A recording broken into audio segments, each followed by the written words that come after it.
El antiguo Egipto fue invadido en repetidas ocasiones durante sus 4000 años de historia. Primero llegaron los babilonios, luego los griegos y romanos, y así sucesivamente hasta que la tierra de los faraones sucumbió, convirtiéndose en una leyenda, dejando solo sus magníficos templos y ciudades en ruinas como muestra de su perdido esplendor. El redescubrimiento de la civilización egipcia se remonta apenas a 200 años. La egiptología empezó siendo un ejercicio cultural para nobles ilustrados, pero poco a poco degeneró hasta convertirse en un saqueo de tumbas institucionalizado, antes de convertirse en la respetada disciplina científica que es hoy en día. Está quedando muy bien. Irónicamente, el redescubrimiento del antiguo Egipto, al igual que su saqueo, se inició a raíz de una invasión militar.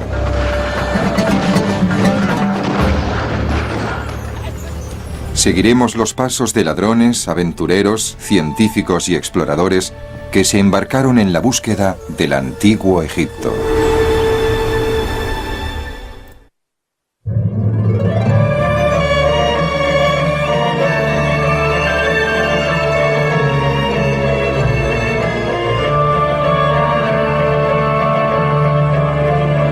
En busca del antiguo Egipto.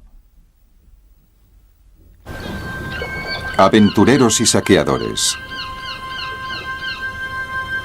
Durante siglos, los extranjeros, fascinados y maravillados, propagaban historias de la tierra de los faraones. De hecho, sobre su geografía y sus gentes existen más historias míticas que hechos comprobados, y su pasado más remoto es una mezcla de leyendas y mitos. Los informes sobre monumentos gigantescos y templos en ruinas alimentarán historias fantásticas y cuentos fabulosos sobre una raza antigua de gigantes. Los primeros restos momificados de difuntos egipcios que llegaron a Europa fueron molidos para usarlos como medicina, pues se creía que tenían poderes mágicos.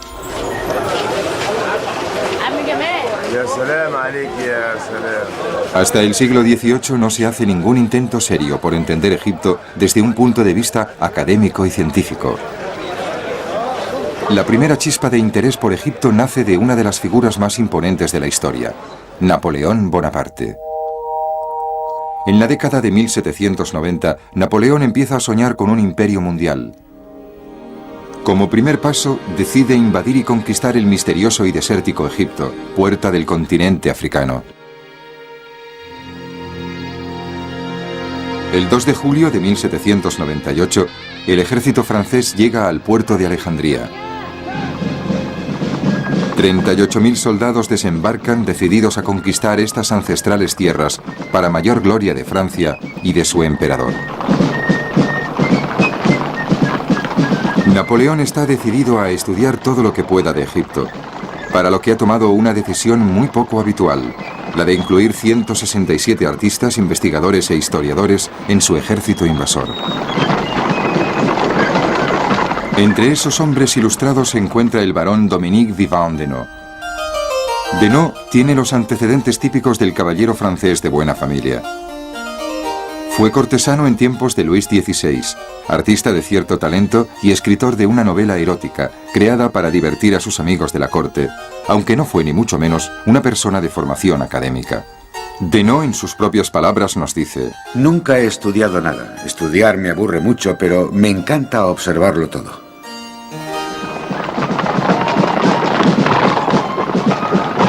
Aunque no le interesan ni las campañas militares ni Egipto, a Denot le fascina la aventura, y esta que se le presenta parece la aventura más grande desde la Revolución Francesa.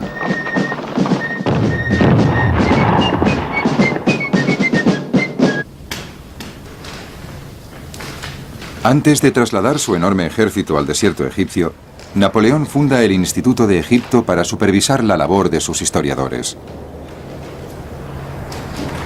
Se reúne con ellos y les encomienda personalmente que investiguen todo lo que puedan sobre estas antiguas tierras, que pronto formarán parte del Imperio francés. Denot es asignado a la sección de literatura y arte.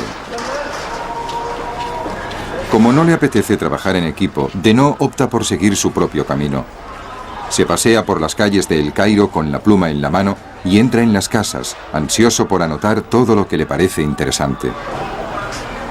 El resultado es una serie de esbozos de retratos de los habitantes de El Cairo. Pero Denot está deseando saber más.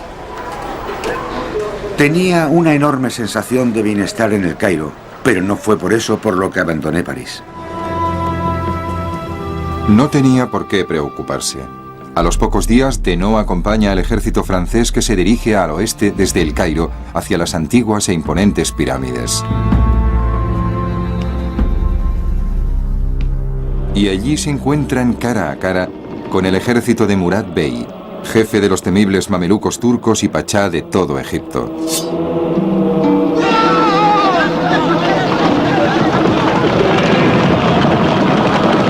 Antes de enfrentarse al enemigo, Napoleón se dirige a sus hombres desde la base de las grandes pirámides. Pensad que desde lo alto de estos monumentos, 40 siglos de historia nos contemplan.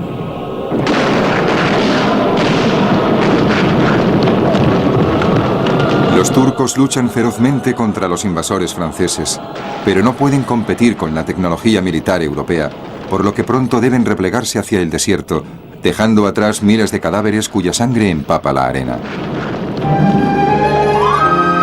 Incluso mientras la batalla se desarrolla a su alrededor, Denot y sus colegas contemplan maravillados la gigantesca imagen de la Esfinge que se eleva por encima del humo de los cañones franceses.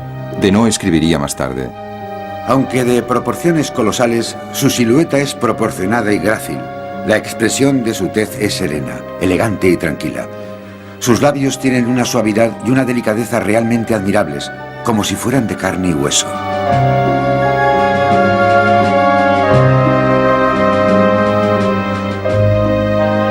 Después de la batalla, los estudiosos empiezan a observar los monumentos de la meseta de Giza y a comprender su auténtica grandeza.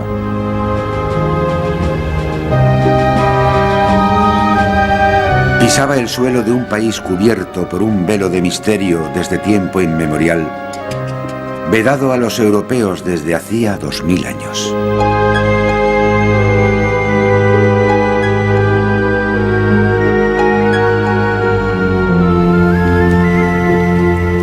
Denot y un selecto grupo de colegas se unen a una división que se dirige al sur para perseguir a los turcos que han huido hacia el desierto. Mientras avanzan por las vastas arenas, los europeos se sorprenden por el número y el tamaño de las ruinas que se encuentran por todo el desierto, que parecen no tener fin. Camino del sur, Denot entabla amistad con su comandante, el general Desaix. Denot admira a Desaix por sus conocimientos sobre literatura y arte, y el general admira al artista por su extraordinario valor. A pesar de los combates constantes, los estudiosos, sin flaquear, dibujan y registran todo lo que ven, incluyendo los horrores provocados por las armas del siglo XVIII. Denot escribe: recibimos una lluvia constante de balas. En los últimos 10 minutos han muerto 3 personas con las que estaba hablando. Una bala pasa entre su cara y el boceto que está terminando. Denot levanta la cara y ve a un árabe volviendo a cargar su mosquete. Entonces Denot toma su arma, le dispara al corazón, se lo atraviesa y recoge tranquilamente su carpeta para volver al campamento. Cuando por la noche el general Desaix le comenta que la línea del horizonte de su dibujo no ha quedado recta, Denot le contesta: bueno, eso es culpa del árabe, que disparó demasiado pronto. En enero de 1799, el ejército ha llegado a la antigua capital, Tebas. Allí, Denot contempla una escena extraordinaria. Cuando alcanzamos la ciudad, vimos un fantasma del lejano pasado. El ejército se detuvo y de repente estalló el aplauso. Fue como si la ocupación de esta capital marcara el cenit de su conquista de Egipto.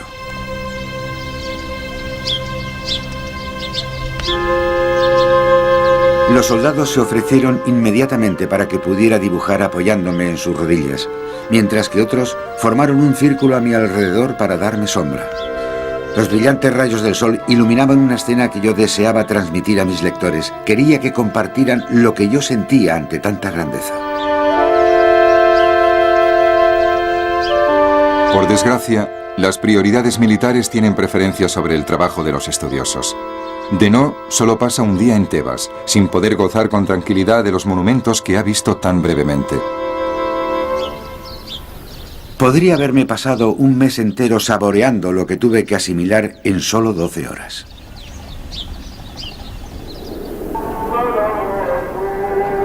Pocos días después, el ejército llega a Esna. Aquí los antiguos egipcios habían construido un templo que en la actualidad se halla en pleno centro de la ciudad. Cuando entra en el santuario, Denot descubre con horror que unos nativos lo están usando como vivienda. Los habitantes han ensombrecido el templo con barracas horribles, medio destruidas, y la sensación de abandono es total. Habría que echarles de aquí.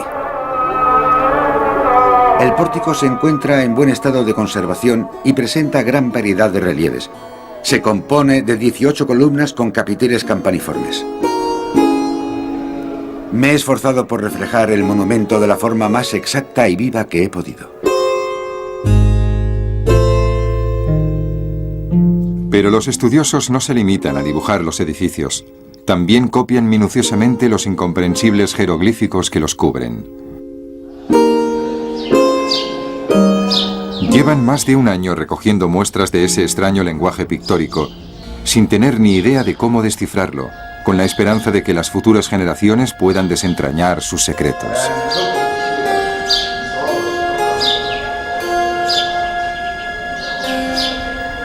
Impresionado por los kilómetros de inscripciones grabadas y dibujadas en las paredes de los edificios, Denot escribe: Se necesitarían meses para leerlos y años para copiarlos, aunque supiéramos el idioma. Al misterio de esa extraña escritura se añade el descubrimiento de una losa de basalto con inscripciones en las ruinas de Rosetta. Mientras reforzaban la posición de un cañón, unos artilleros franceses descubren una enorme losa de piedra negra enterrada bajo una pared. En una de sus caras hay inscripciones en 3 tipos de escritura distintos, y solo uno de ellos es descifrable, el griego antiguo. Los estudiosos no tardan en preguntarse si esa piedra pudiese ser la clave para descifrar el extraño lenguaje gráfico que se ha encontrado en las ruinas de los edificios que hay por todo Egipto. Después de casi un año de marcha, los rigores de la vida militar y el calor de Egipto empiezan a hacer mella en el equipo investigador. Sobre todo en Denot, que a sus 50 años está más acostumbrado al mundo de la corte que a las grandes aventuras. Denot, agotado, encuentra tiempo para hacerse un autorretrato. Me retraté cubierto de harapos, como resultado de las marchas continuas, de la pérdida del equipaje y del poco tiempo que dedicaba al aseo personal. No tengo tiempo más que para mis dibujos y mi diario. Me llevo la carpeta a todas partes y por las noches me sirve de almohada.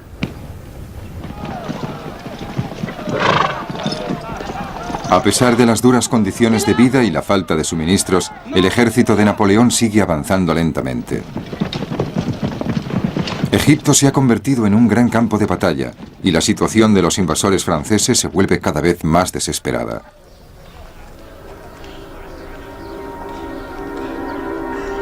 Un día, para escapar del tremendo calor y de los horrores del combate, Denot busca refugio en una antigua tumba. Maravillado, descubre un antiguo papiro con textos. No sabía qué hacer con mi tesoro. Casi no me atrevía ni a tocar este antiguo papiro, ni era capaz de confiar su custodia a nadie más.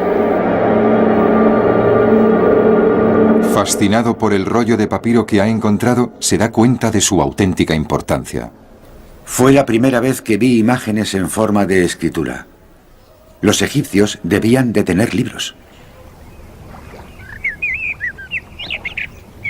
Cuando las tropas francesas llegan a Asuán, cerca de la frontera sur de Egipto, gran parte del equipo científico se ve incapaz de seguir adelante, incluido Denot. El equipo se queda en la isla de Elefantina y tiene tiempo para revisar su trabajo, comparar notas y recuperarse. Fue el mejor momento de mis viajes. Tenía 8 meses de trabajo por analizar y la suerte de no tener a nadie que me presionara. Denot convierte la isla de Elefantina en su hogar, un centro de descanso y de investigación. Denot visita en barco los templos de Filas e investiga el misterioso culto a la diosa Isis.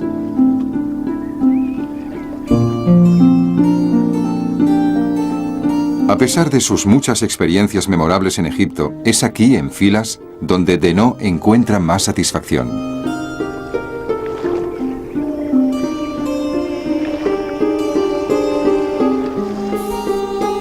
En poco más de un año, la comisión de Napoleón que investiga los monumentos de Egipto ha acumulado miles de cuadernos de notas llenos de opiniones, suposiciones y deducciones.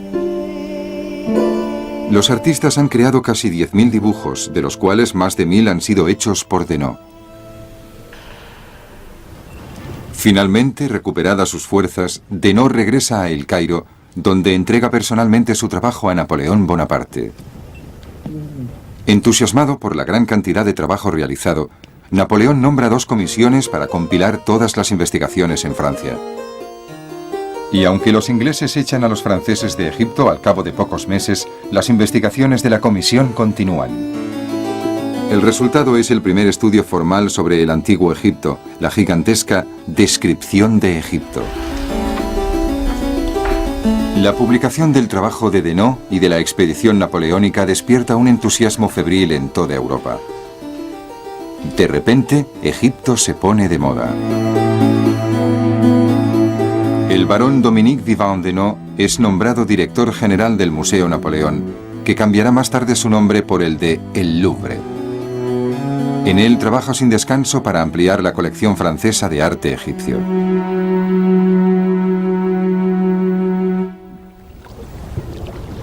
Los viajeros llegan de Francia, Inglaterra, Alemania y Suiza para ver por sí mismos las maravillas que revelan estos libros. Las historias y los dibujos que traen de sus viajes ayudan a aumentar la creciente popularidad del antiguo Egipto.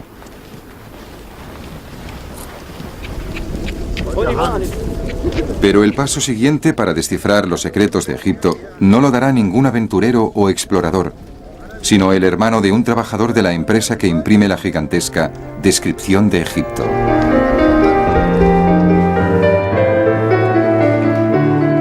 Jacques-Joseph Champollion está seguro de que a su hermano menor, Jean-François, tímido y encerrado en sus libros, le interesarán los curiosos textos jeroglíficos que salpican las ilustraciones.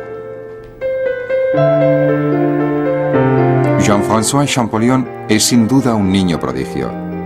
A la edad en que la mayoría de los chicos andan corriendo y jugando por ahí, Champollion se dedica al estudio de las lenguas de Oriente Medio. Al cumplir los 15 años, ya domina una docena de idiomas, se ha familiarizado con el trabajo de Denot y de las expediciones napoleónicas y ha dicho a todo el mundo que se encargará personalmente de descifrar los jeroglíficos egipcios. Deseo hacer un estudio completo y exhaustivo de esa antigua nación. Mi entusiasmo, inspirado por la descripción de sus gloriosos monumentos, cada vez será más profundo. Debo confesar que el egipcio no puede compararse a ningún otro pueblo en el afecto de mi corazón.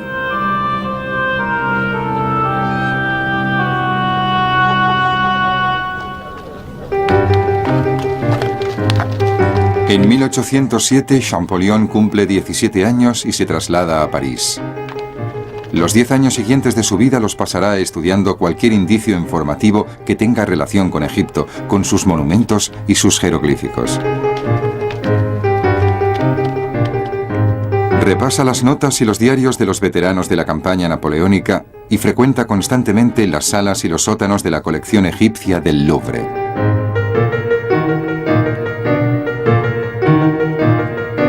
Vuelve una y otra vez a la extraña losa negra conocida como Piedra de Roseta, con sus fascinantes textos dispuestos en varias franjas. En la parte superior hay un grupo de jeroglíficos misteriosos. En el centro hay un tipo de escritura indescifrable de la Baja Época que hoy en día se conoce como demótica. Y en la parte inferior, unas líneas en griego. La mayoría de los científicos estaban de acuerdo en que la piedra contenía el mismo texto repetido en 3 escrituras distintas, y por eso creían que era la clave para descifrar los jeroglíficos, abriendo así el mundo perdido del antiguo Egipto. Cuando Champollion llega a ver la piedra, varios lingüistas de Francia, Italia, Alemania, Suecia e Inglaterra llevan ya más de 20 años compitiendo duramente por descifrar el código. Trabajando solo, con muy pocas guías, Champollion llega a comprender que algunos de los jeroglíficos representan letras, mientras que otros representan palabras completas. Ese descubrimiento, combinado con sus conocimientos de idiomas de Oriente Medio, le da una ventaja decisiva. Tras casi un año de lucha con los jeroglíficos, Champollion consigue establecer una correspondencia entre estos y el texto griego. Después de casi 2000 años de silencio, los antiguos egipcios recuperan la voz gracias al genio de un sencillo muchacho de pueblo con un increíble don para las lenguas. En septiembre de 1829, Champollion, a sus 31 años, presenta sus descubrimientos a la Academia Francesa. El descubrimiento de Champollion desata una fuerte discusión académica. A muchos académicos les cuesta aceptar los nuevos descubrimientos. Pero en Europa no se habla más que del brillante joven que ha descifrado el código jeroglífico.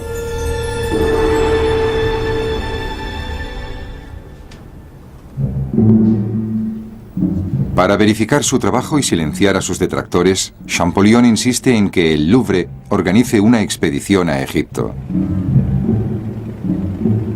Después de años de investigación, Champollion visitará por fin Egipto y comprobará por sí mismo si sus años de estudio para descifrar su código permiten hablar finalmente a las piedras del antiguo Egipto.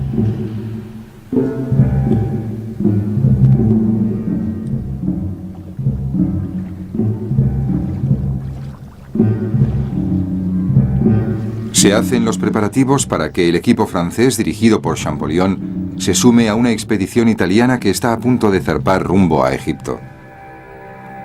Esta expedición será muy distinta a la organizada 12 años antes por Giovanni Belzoni. Belzoni era un gigante de 1,90 m, del que contaban que era capaz de conseguir cualquier objeto egipcio que sus clientes pudieran pagar.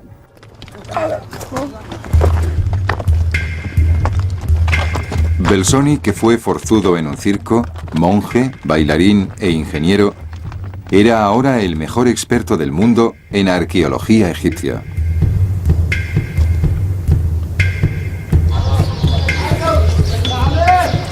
En 1816 organizó la excavación y el transporte a Inglaterra de un busto monumental de Rameses II por encargo del cónsul británico en Egipto, Henry Salt. En ese momento Belzoni escribió: Lo encontré cerca del cuerpo y la silla a la que había estado unido. Tenía la cara vuelta hacia el cielo, como si quisiera decir que le gustaba la idea de que se lo llevaran a Inglaterra. Artista de talento y siempre dispuesto a promocionarse, Belzoni pinta acuarelas y dibuja para ilustrar cada una de sus expediciones. Esos dibujos, combinados con una serie de triunfales presentaciones en solitario, le convierten en uno de los aventureros más conocidos del mundo.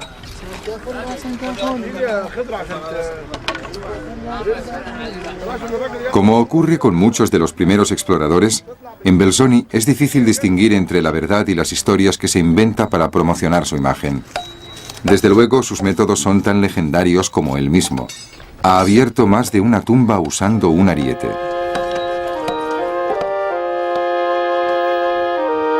Pero incluso el gran Belzoni tiene rivales que desentierran tesoros por todo Egipto. Bernardino Drovetti le hace una competencia tan tremenda a Belzoni que las historias de sus rivalidades llenan titulares en los periódicos de toda Europa. Para evitar una guerra de saqueos en contemplaciones, los dos se han repartido Egipto a medias. Drovetti se queda todo lo que haya al este del Nilo, mientras que Belzoni puede reclamar los derechos de excavación de todo lo que encuentre al oeste. Y Belzoni será uno de los referentes que guían al estudioso Champollion al corazón de Egipto. Belzoni no era muy distinto del nervioso e hipersensible Champollion. Es un corsario encantador con un sentido del humor muy agudo que le hace simpático tanto a sus ricos patrocinadores como a los obreros del campamento. 30 años después de la expedición napoleónica, se inicia un nuevo periodo marcado por investigaciones más cuidadosas, en contraste con la época anterior, caracterizada por los saqueos efectuados por aventureros ávidos de fama y riqueza.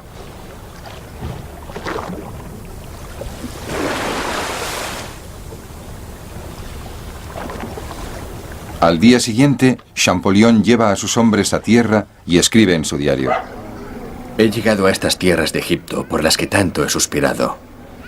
Mañana subiré a mi barco y tomaré el mando. Todo va a ir bien. El equipo francés atraviesa el desierto. Champollion está fascinado. Hasta ahora solo ha conocido las maravillas de Egipto a través de las ilustraciones de los libros. Ahora las tiene ante sí. En Karnak escribe: He visto la gloria de los faraones, las mayores maravillas que el hombre haya imaginado o creado. Ningún pueblo antiguo o moderno ha concebido jamás la arquitectura a una escala tan sublime. Por fin en Karnak, el resultado de los años de trabajo de Champollion cobra sentido. Es el primer hombre en 2000 años que puede leer las escrituras que adornan las paredes del templo. Los estudiosos han iniciado un estudio sistemático de estos monumentos antiguos, pero estos solo le hablan a Champollion.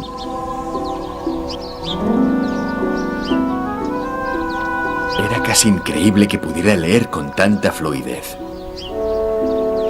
Este es mi padre. Yo soy su hijo. Me ordenó que me sentara en su trono cuando era apenas un bebé. Me engendró como testimonio de su amor.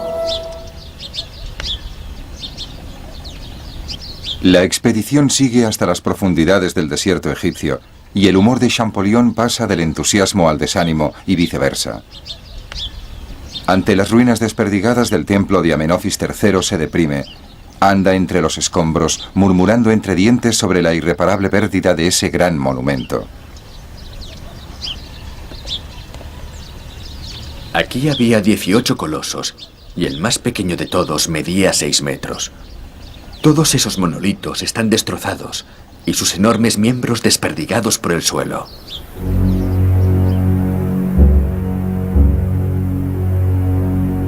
Pero el magnífico Rameseo, el gran templo funerario de Rameses II, le cautiva.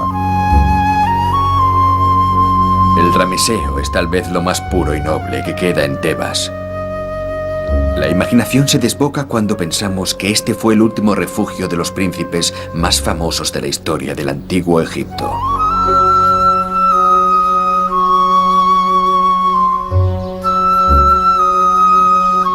Los viajeros europeos llevan 30 años contemplando maravillados el Rameseo, con sus dibujos y relieves que describen cómo los dioses conceden sus bendiciones a Rameses.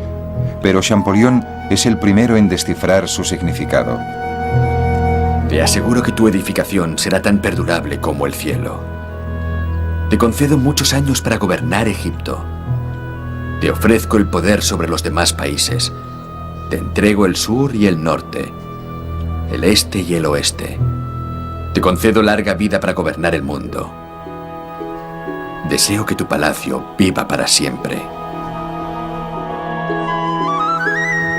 Abrumado por esa experiencia y por la importancia de sus propios logros, Champollion siente que forma realmente parte de Egipto y empieza a adoptar las costumbres locales. En un retrato de grupo pintado entre las ruinas de Tebas, Champollion es el único que va vestido como un egipcio. Me siento como nuevo. Llevo la cabeza afeitada y cubierta por un turbante. Ando completamente vestido de turco. Me he dejado un bigote enorme y llevo una larga cimitarra al cinto. Este traje es ideal para Egipto. Me defiendo en árabe y ya no me toman por un principiante. En esto, Champollion tiene algo en común con Belzoni. Ese gran charlatán había adoptado la tonalidad local desde hacía tiempo. Cuando la expedición franco-toscana dirigida por Champollion y Rossellini, los dos egiptólogos más conocidos del mundo, llega a Abu Simbel en mayo de 1829, quedan maravillados ante la visión de los dos templos. El tamaño y la riqueza del gran templo de Abu Simbel hacen que incluso el académico más displicente se quede mirando boquiabierto. Champollion escribe: Solo por ver el gran templo ya valía la pena el viaje.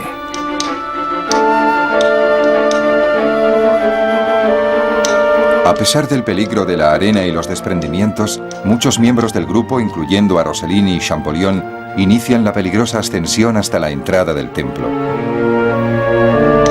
Teníamos que despejar la entrada para dejar un pequeño paso libre de esa arena infernal que amenazaba con cubrirlo todo. Me desnudé casi completamente y me puse boca abajo ante una pequeña abertura de la puerta. Era como estar en la puerta de un horno, y al deslizarme dentro del templo, hacía una temperatura de 52 grados.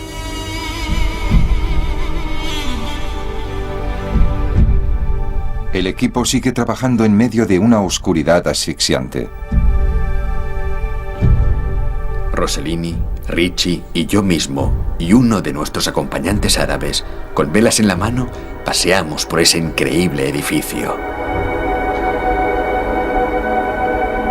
Casi incapaces de controlarse, los franceses y los italianos corren de sala en sala, de templo en templo. Los muros tenían grabados enormes bajorrelieves que describían las conquistas del faraón en África.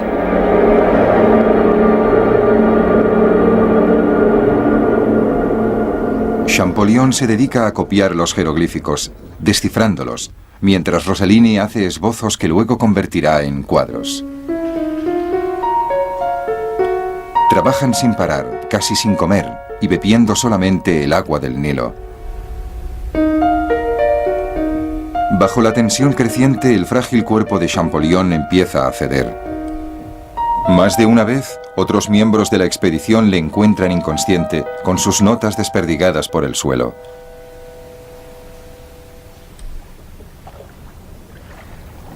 Cuando la expedición llega a Wadi Halfa, en el punto más al sur de su viaje, Champollion escribe una carta a la Academia Francesa. Estoy en situación de informarles de que nuestro alfabeto es correcto. Por fin, después de meses bajo el calor sofocante de Egipto, Rossellini y Champollion vuelven a casa. Mientras Belzoni es recibido como un héroe, Champollion es recluido por una orden de cuarentena. Ante el temor de que la peste exista aún en el Oriente Próximo, las autoridades francesas le mantienen aislado durante meses. Confinado en una celda húmeda, su salud sigue empeorando. En una carta a un amigo escribe: Me han tratado como si tuviera la peste. Me han encerrado en un lugar sucio y triste. En estas condiciones casi imposibles, Champollion consigue completar su libro de jeroglíficos y gramática egipcia.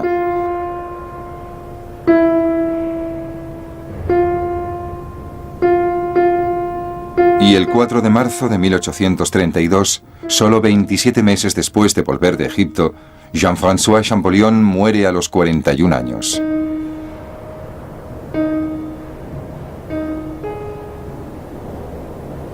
Su libro, Los principios sagrados de la escritura egipcia, acompaña a la última publicación de Belzoni en la lista de los más leídos en toda Europa. Gracias al trabajo de un lingüista francés y a un saqueador de tumbas italiano, el interés por desentrañar los misterios del antiguo Egipto capta a un público más amplio que nunca. Entre los que se han contagiado de la locura egipcia está Guillermo II, rey de Prusia. Para evitar que el pueblo alemán se quede atrás en la carrera por los tesoros y la gloria de Egipto, el rey Guillermo empieza a buscar un candidato adecuado para que se convierta en el primer egiptólogo oficial de Prusia. Entre los miembros de la corte del rey Guillermo está un estudiante universitario de 23 años que se llama Karl Lepsius.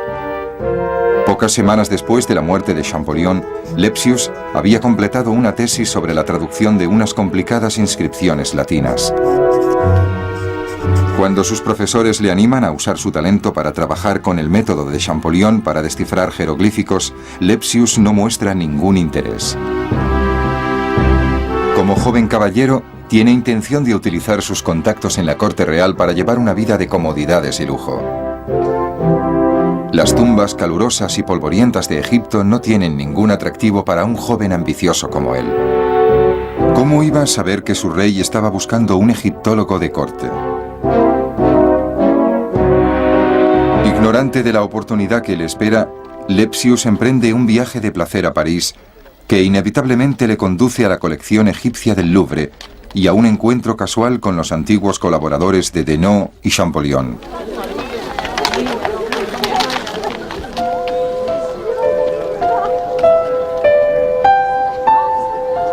Devorando los manuscritos de Champollion, Lepsius comprende que con su muerte, la egiptología se ha convertido en un campo abierto que solo espera un líder brillante y carismático. Las vacaciones de Lepsius en París se convierten en un viaje de 3 años por Europa.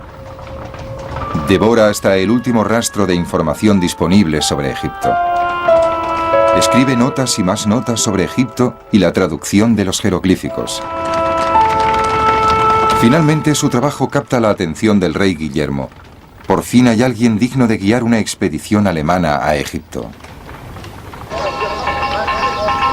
Guillermo II se ofrece a financiar con dinero y provisiones la expedición de Lepsius, y para asegurarse de que no quede detenida esperando permisos cuando llegue a Egipto, el rey escribe una carta personal al pachá y manda unos cuantos regalos pequeños pero caros para ganarse la colaboración de los egipcios. Lepsius define un objetivo muy ambicioso para la expedición. Viajará durante 3 años Nilo arriba, desde Egipto al Sudán, estudiando todos los lugares importantes entre Egipto y el desierto de Sinaí. Como buen prusiano, Lepsius demuestra ser un genio de la organización, y los egipcios, gracias a la buena voluntad del pachá, le ofrecen toda la ayuda posible. Docenas de porteadores egipcios, guías, trabajadores y científicos se unen a la expedición alemana compuesta por 9 hombres. Tengo ante mí las ilustraciones de la descripción de Egipto. Gracias a ellas podemos seguir prácticamente cada paso de su viaje. La expedición avanza a través de Egipto Nilo arriba y Lepsius se horroriza ante los robos que llevan a cabo los museos y los ladrones de tumbas locales. Muchos de los templos descritos en las crónicas napoleónicas han desaparecido, desmontados y embarcados hacia Europa piedra a piedra. Durante los 40 años transcurridos desde la invasión francesa, los coleccionistas, los científicos, los diplomáticos y los exploradores han estado desmontando Egipto pedazo a pedazo. La popularidad de Egipto ha llevado a la destrucción masiva de toda una cultura. Todo lo que no obtenía licencia de exportación por la vía diplomática se sacaba del país en barcazas de contrabando.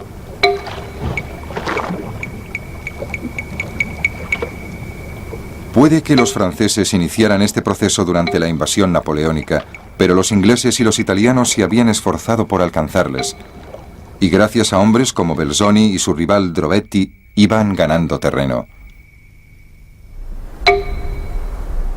Lepsius no sabe qué hacer.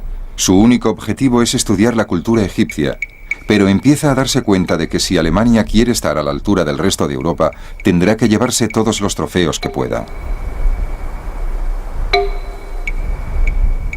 Al investigar la zona que hay alrededor de las pirámides, Lepsius se sorprende porque las expediciones anteriores nunca han explorado de forma sistemática la meseta de Giza. Decide empezar la expedición por ahí. En lugar de ponerse a buscar tesoros sin ton ni son, Lepsius pasa meses en Giza, cartografiando la situación de las tumbas y anotando detalladamente todas las inscripciones. Con su persistencia, la expedición alemana ofrece el primer estudio realmente científico de las antigüedades egipcias. El volumen de su trabajo es tan extenso que los planos de reconstrucción del templo funerario de Rameses II siguen sirviendo como guía para los equipos de restauración actuales.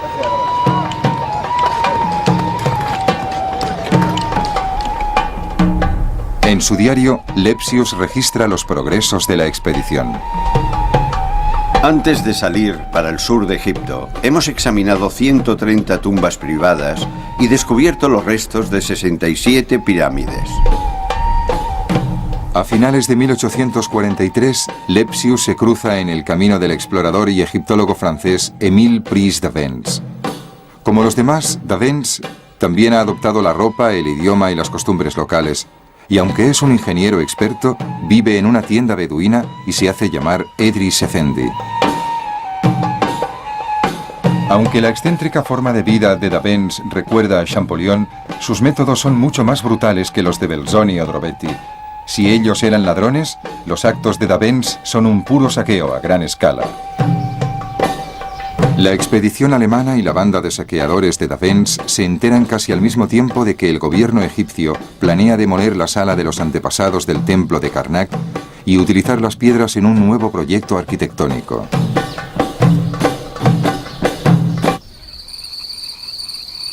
Dicha sala, uno de los monumentos más preciosos de Egipto, contiene inscripciones milenarias de faraones de Egipto y sus familias reales, y está al alcance del primero que llegue. Los dos equipos luchan por el premio. Lepsius aprovecha al máximo su influencia política sobre el gobierno egipcio, mientras que d'Avence recurre a sus años de experiencia engañando a las autoridades locales. Mientras Lepsius se arrastra por los tortuosos canales de la diplomacia y la burocracia de El Cairo, d'Avence se limita a desmantelar la sala de los antepasados, usando todo su talento para disimular su fechoría. Mientras él se pasa el día jugando al ajedrez con la policía local, su equipo se lleva uno a uno los bloques de piedra y los esconde en barcazas, camino de El Cairo. Cuando a Lepsius le conceden el permiso para reclamar la sala de los antepasados para Prusia, d'Avence ha terminado el trabajo. Cuando Lepsius vuelve a Karnak para reclamar su premio, su barco se cruza con la barcaza de d'Avence, que va hacia el norte. Lepsius acepta una invitación de d'Avence para tomar café y no se da cuenta de que está sentado en los cajones que contienen las últimas piedras de la sala de los antepasados.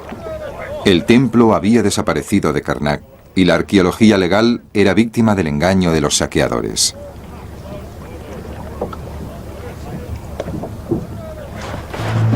Sin desanimarse, los alemanes siguen hacia el sur en dirección al Sudán y a Etiopía, buscando respuesta a la pregunta que se había convertido en la fuerza motora de la expedición.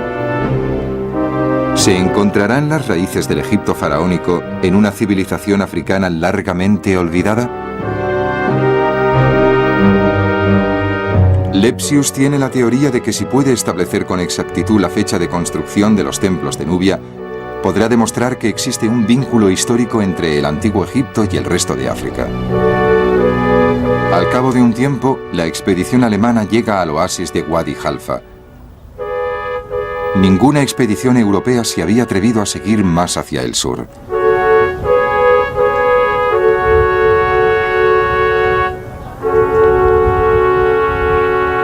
En Jebel Barkal descubren el antiguo templo de Amón. Hasta entonces solo lo conocían por referencias legendarias, pero ahora ven que el templo contiene un tesoro de gran importancia. Una estatua monumental de un carnero que representa al dios Amón, protector del faraón Amenhotep II. Por desgracia, los ladrones de tumbas han robado los cuernos y el gran disco de oro tradicionalmente asociado a Amón. Pero Lepsius está decidido a reclamar su premio para Alemania, usando los mismos métodos despiadados que Belzoni y Drobetti utilizaron antes que él.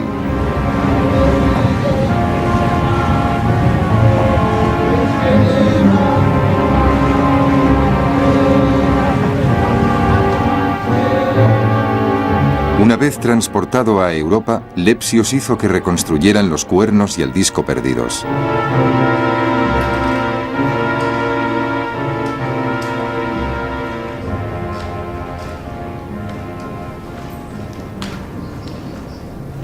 Por fin, al cabo de meses de travesía por el ardiente Sáhara, la expedición alcanza la antigua capital nubia de Meroe, donde descubre nada menos que 80 pirámides funerarias.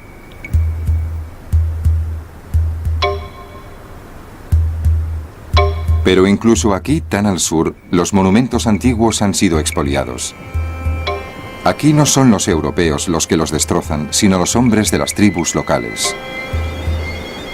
12 años antes, en 1834, se habían encontrado en una de las pirámides las joyas de la reina Amenishaheto, y los ladrones de tumbas locales se dedicaron al saqueo sistemático desde entonces.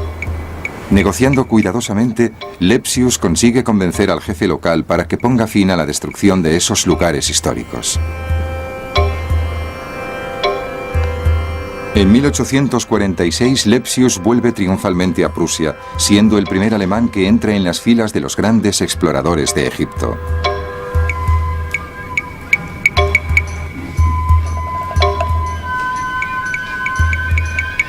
Los trofeos de la expedición incluyen casi 300 cajones que contienen 1500 objetos de Egipto, del Sudán y de Nubia.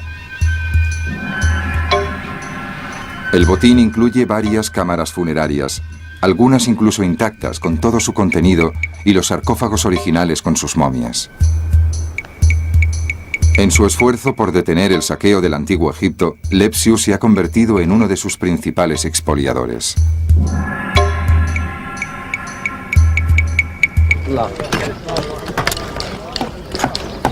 Sin embargo, hay que decir en su favor que la expedición alemana también ha recogido una cantidad incomparable de información y de datos arqueológicos. Docenas de cajas que contienen los resultados de meticulosas investigaciones, miles de grabados y copias en yeso de los relieves de los templos y más de 900 ilustraciones a todo color. Con esa cantidad de información, Lepsius construye una obra monumental titulada Denkmäler, que se considera la referencia más importante que se haya escrito hasta hoy sobre egiptología.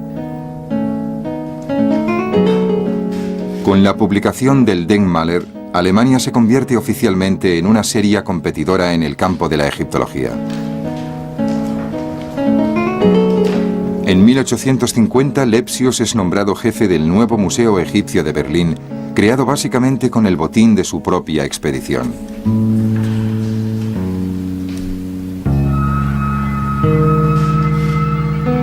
Mientras el rey Guillermo y todos sus súbditos están orgullosos de los logros de Lepsius en Egipto, los egiptólogos del resto de Europa acusan a los alemanes de saqueo en masa.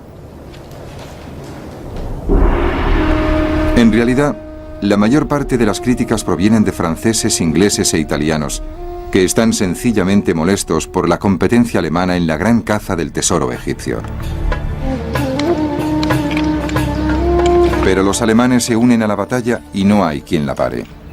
Durante el siglo siguiente se discutirá encarnizadamente cuál es la mejor manera de conservar los antiguos tesoros y la herencia cultural de Egipto.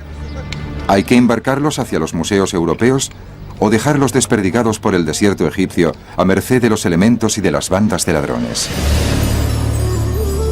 Naturalmente, sin los primeros trabajos de Denot, Champollion, Rossellini y Lepsius, el estudio de Egipto nunca habría avanzado como lo hizo.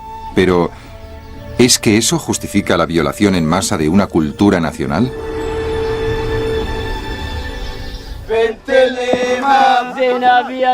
Hoy en día la respuesta parece clara. La mayor parte de la herencia egipcia debe quedarse en su país de origen, donde puede ser estudiada y conservada en su entorno original. Pero hasta que se cerró el debate, 3 generaciones de egiptólogos lucharon por establecer quién tenía más derecho moral y legal para poseer los incomparables tesoros de los faraones.